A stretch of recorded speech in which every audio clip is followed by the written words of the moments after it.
Employer ने employ का कितना टैक्स काटा, उसका पूरा ब्यौरा पूरे साल का कितना मिले, कहाँ पर मिलेगा, फॉर्म नंबर 16 में, टीडीएस का ब्यौरा। ठीक है, इस फॉर्म 16 के बेस पर हम अपने आईटीआर फिल करते हैं, इनकम टैक्स रिटर्न फिल करते हैं। अब ये फिल करने की डेट क्या क्या है वो आगे इसी में पढ़ेंगे हम।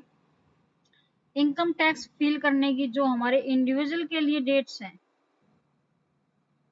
इंडिविजुअल में जो सैलरीड पर्सन है, जो सैलरी लेता है, उसके लिए जो डेट्स हैं वो हैं, सेशन शुरू होता है हमारा 1 अप्रैल से, क्वार्टरली जमा करवानी पड़ती है।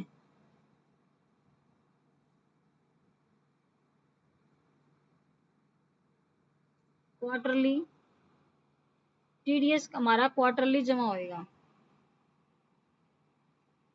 तो पहले तो क्या काटना है हमने, टीडीएस की। अभी जो हम डेट बता रही मैं वो टीडीएस काटने की डेट है। टीडीएस कटेगा हमारा 1 अप्रैल से 30 जून तक का।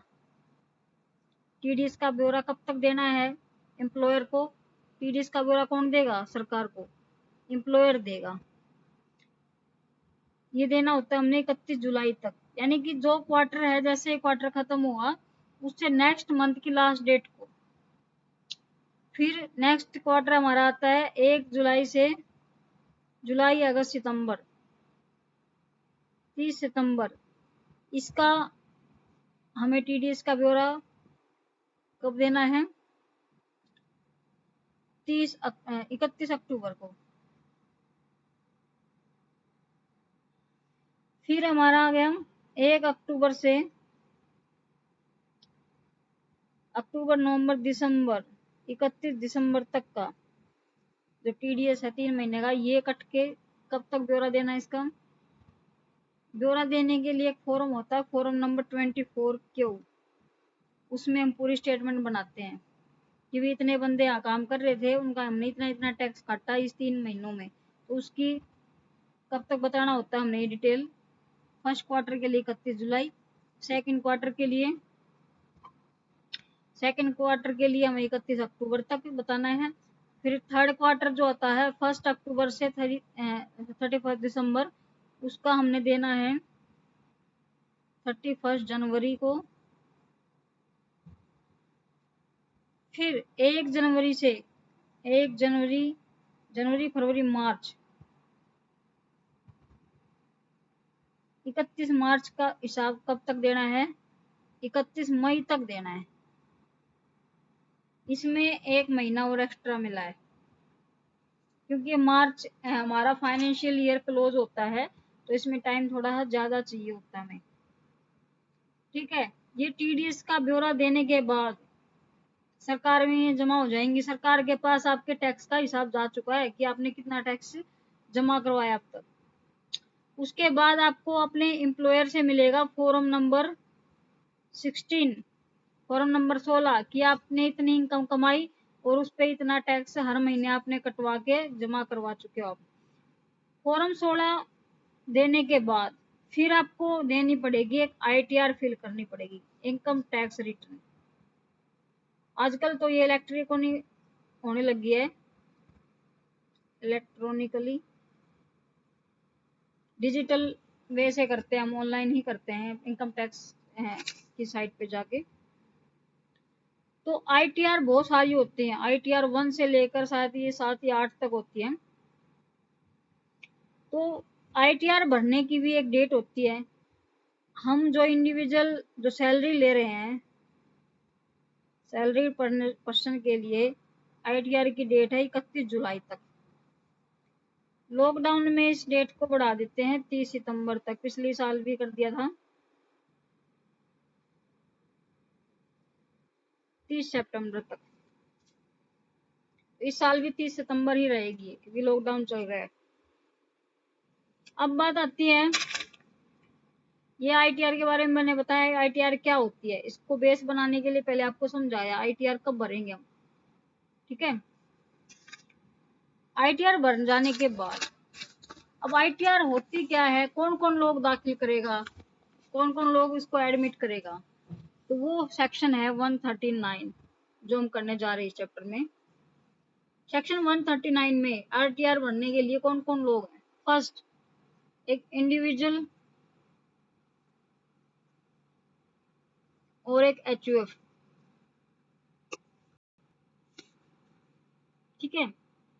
हर एक जो इंडिविजुअल है या एचयूएफ है या फिर एओपी है, बीओआई है, जिसको वह अपनी खुद की और अपने रिप्रेजेंटेटिव के लिए, जिसके लिए वो रिस्पॉन्सिबल है, यानी कि कोई बंदा था जिसने असेसमेंट ईयर में काम किया, वो मान लो डेथ होगी उसकी, तो उसके आईटीआर कौन भरेगा, उसके जो लीगल हायरार्की होते हैं वो भरते हैं, उनके उत्तरदायी कौन है। तो उनके लिए ड्यू डेट तक जो आईटीआर है वो जरूरी है। लेकिन कब जरूरी है, 80C से 80U तक की जो डिडक्शन है,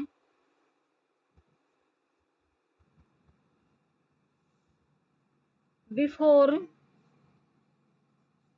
यानी कि 80C से 80U की डिडक्शन घटाने से पहले की अगर जो उनकी इनकम है,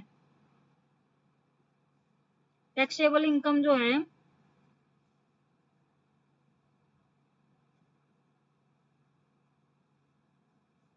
इनकम जो है टैक्सेबल लिमिट से एक्सीड करती है,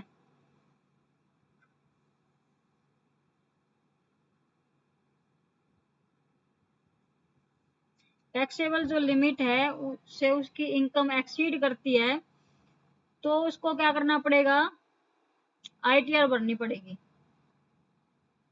ठीक है। एक इंडिविजुअल की लिमिट कितनी है, 2.5 लाख तक है ना, नील, 2.5 लाख से नील, कब 2.5 लाख से नील, 80C से 80U घटाने से पहले की बात करी है मैंने, डिडक्शन घटाने से पहले अगर 2.5 लाख किसी की सैलरी है तो 2.5 लाख तक अगर सैलरी है तो आईटीआर भरने की जरूरत उसको नहीं है। 2.5 लाख से ऊपर जाएगी ना, टैक्सेबल लिमिट से ऊपर जाएगी, यानी कि उससे एक्सीड करेगी, तभी आईटीआर फिल करना है उसको, समझ गए। 2.5 लाख से ऊपर 50 रुपए भी हो गए तो भी उसको आईटीआर फिल करनी पड़ेगी। इंडिविजुअल के केस में ये था। सेकेंड है in the case of company के केस में, कंपनी है या फर्म है तो उसके केस में क्या है, ड्यू डेट तक अपनी, चाहे उसको प्रॉफिट हो चाहे उसको लॉस हो, कंपलसरी आईटीआर फिल करनी। देखिए ऊपर के केस में तो 2.5 लाख से ऊपर जाएगा तो ही उसको आईटीआर फिल करनी है। सेकंड केस में चाहे उसको लाभ है या हानि है, दोनों ही केस में आईटीआर फिल करनी कंपलसरी है। नंबर 3, एक ऑर्डिनरी रेजिडेंट है तो वो ओआर, ऑर्डिनरी रेजिडेंट, जिसकी भारत से बाहर आउटसाइड इंडिया असेट है उसकी कोई, तो उस असेट के लिए भी उसको क्या करना है, उसको चाहे प्रॉफिट हो रहा है चाहे लॉस हो रहा है, दोनों के लिए क्या है, आईटीआर फिल करनी कंपलसरी है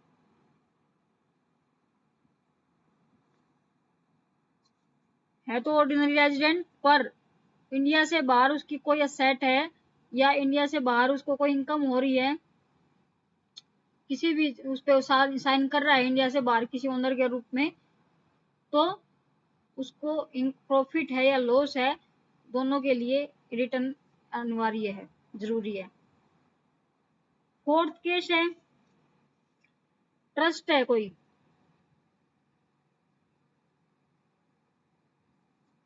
धर्मार्थ या पुण्य के लिए काम के लिए कोई ट्रस्ट है, अगर ऐसी ट्रस्ट को सेक्शन 11 और 12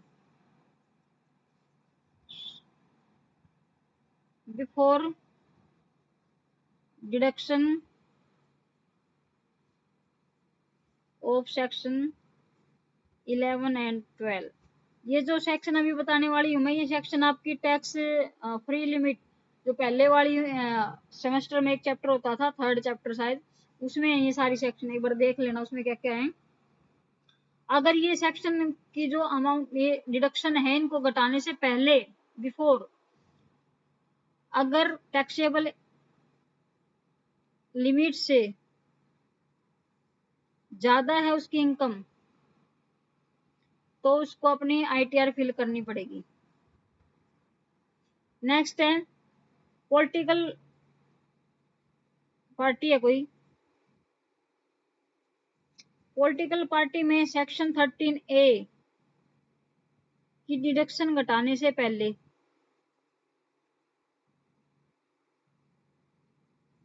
डिडक्शन से पहले वही टैक्सेबल लिमिट अगर उसकी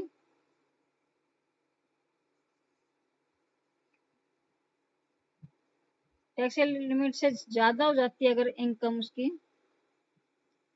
तो उसको आईटीआर फिल करना पड़ेगा।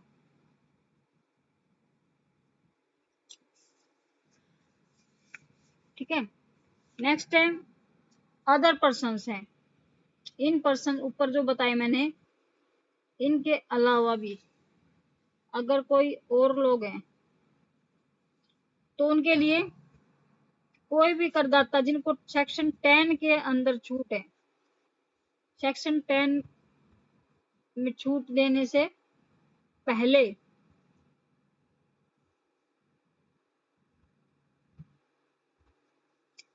अगर उनकी टैक्सेबल लिमिट है, टैक्सेबल लिमिट से इनकम एक्सीड कर जाती है, इनकम बढ़ती है, तो भी उनको आईटीआर फिल करना होगा। नेक्स्ट लॉस की, देखो इनकम टैक्स रेट, ये तो इनकम की रिटर्न भरनी थी हमें, अब लॉस की भी रिटर्न होती है, लॉस रिटर्न। वो किस केस में कंपलसरी है? अगर कोई व्यक्ति है, इंडिविजुअल है, जिसको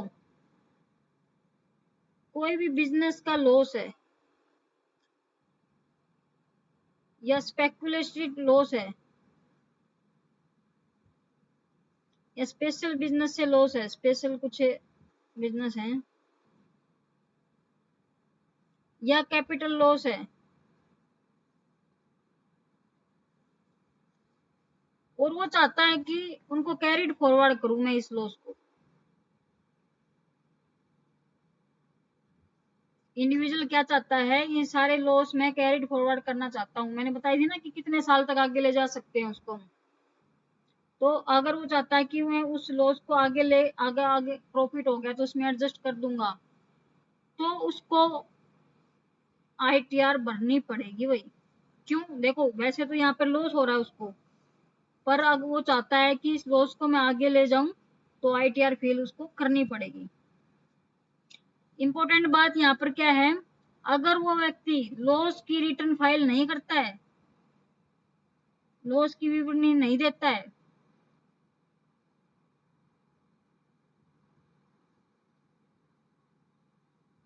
नहीं करता, तो क्या होगा? तो कैरिड फॉरवर्ड नहीं होगा उसका लॉस।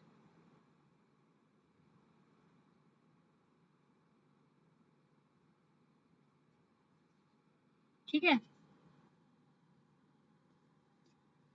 लॉस कैरी फॉरवर्ड नहीं होगा। अब है कुछ ड्यू डेट। किस चीज की ड्यू डेट? आईटीआर की ड्यू डेट। कब कब दिन बनते हैं? अगर कंपनी है तो उसकी ड्यू डेट होती है 30 सितंबर को। कंपनी के लिए कंपलसरी होती है आईटीआर फाइल करनी, और हर 30 सितंबर को उसको जरूरी है। कोई भी टैक्स पेयर है और 92E के अंतर्गत उसको इंटरनेशनल सिक्योरिटीज के रूप रिपोर्ट प्रस्तुत करनी है, प्रेजेंट करनी है, तो 30 नवंबर 92E के अंदर उसको रिपोर्ट देनी है, तो उसकी डेट है 30 नवंबर। नेक्स्ट, कोई भी कंपनी के अलावा, एक्सेप्ट कंपनी, कंपनी तो ऊपर आ चुकी ना, कंपनी की डेट है 30 सितंबर। कंपनी को छोड़कर अन्य कोई फर्म है या पार्टनरशिप फर्म है जिसका ऑडिट होता है, ऑडिट होना जिसका जरूरी हो, तो उसकी भी डेट क्या है, 30 सितंबर है। अदर कंडीशन में, अन्य दशा में क्या होगा, यानी कि कंपनी भी नहीं है वो, 92 के अंदर रिपोर्ट भी नहीं देनी उसको, और कंपनी के अलावा कोई फर्म भी नहीं है जिसका ऑडिट हो। अदर में कौन बच गया, यानी कि इंडिविजुअल, हम जैसे लोग। उसकी डेट कब है आईटीआर फाइल करने की, 31 जुलाई। बट इन लॉकडाउन कितनी है डेट, 31 सितंबर, बढ़ा दी गई थी पिछली बार, आगे भी बढ़ जाएगी। तो ये थी अपनी इच्छा से इनकम टैक्स रिटर्न फाइल करना। अगर कोई भी बंदा आईटीआर फाइल नहीं करता है तो जो इनकम टैक्स ऑफिसर जो है आईटीओ, वो क्या करेगा, एक नोटिस देगा उस बंदे को कि इनकम टैक्स रिटर्न फाइल कर दो, और जितने महीने तक वो नहीं करता है इनकम टैक्स रिटर्न तो उस पर ब्याज लग जाएगा। कौन सी सेक्शन के तहत, धारा 234 234 ए के अकॉर्डिंग उस पर ब्याज लग जाएगा। इंटरेस्ट जितने दिन लेट हो जाएगा ना, वो जो ड्यू डेट है उससे जितने दिन लेट होएगा उस पर उतनी अवधि का ब्याज लग जाएगा। ठीक है, ये थी कि इनकम टैक्स जो रिटर्न है वो किस किस को फाइल करनी है। यहाँ पे मैंने 6-7 पॉइंट बताए हैं किस किस को फाइल करनी है, उसकी ड्यू डेट्स क्या थी, इनकम टैक्स रिटर्न होती क्या थी, क्या है, कब भरते हैं इनकम टैक्स रिटर्न, ये टीडीएस की भी डेट बताई थी मैंने कुछ।